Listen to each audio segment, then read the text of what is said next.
My name is Matt Sharp. I work with California Food Policy Advocates in our Los Angeles office, located here in the heart of Los Angeles County, which has 10 million residents, over 1 million of whom struggle with food insecurity and hunger, perhaps 50 to 60% of whom struggle with overweight and obesity.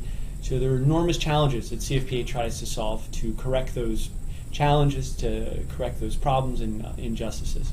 The main way we go about doing that is to make the federal food programs work better, to reach more households with bigger programs, better programs, programs that are more attentive to their nutritional needs.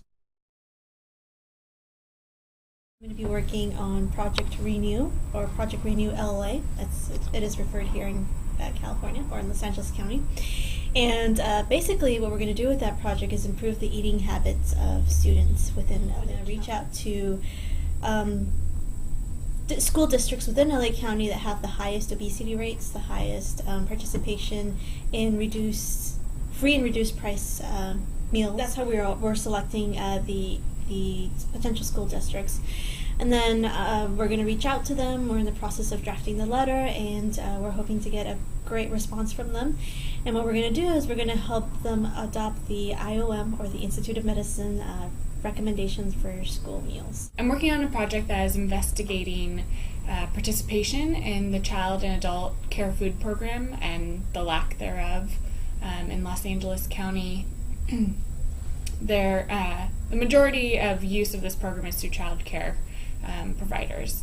And mostly there's also been research that shows that centers who are on this program have better nutritional meals than those who are not. So there are benefits to this program, and it's not being utilized, and we're just trying to investigate why. I work on the Breakfast First campaign, which is a campaign that we initiated about last year, and it's a 3-year campaign to promote breakfast in schools.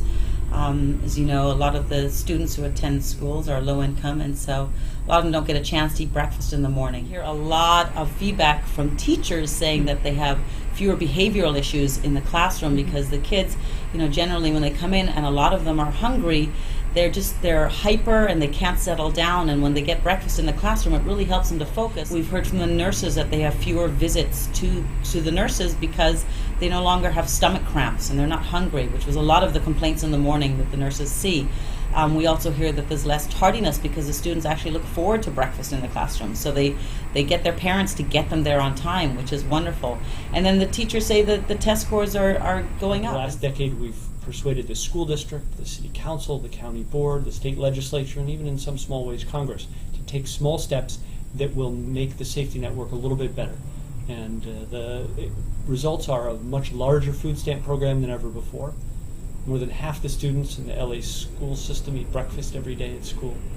And the summer lunch program is one of the few areas of the city budget that escaped serious cuts in this year's major fiscal crisis. Work isn't done. We have a lot more to do, and I'm hopeful that with the great team we have assembled and all the committed people in California that have persuaded policymakers that poverty ought to be a priority, that preventing obesity is an imperative, that with that momentum we will make progress.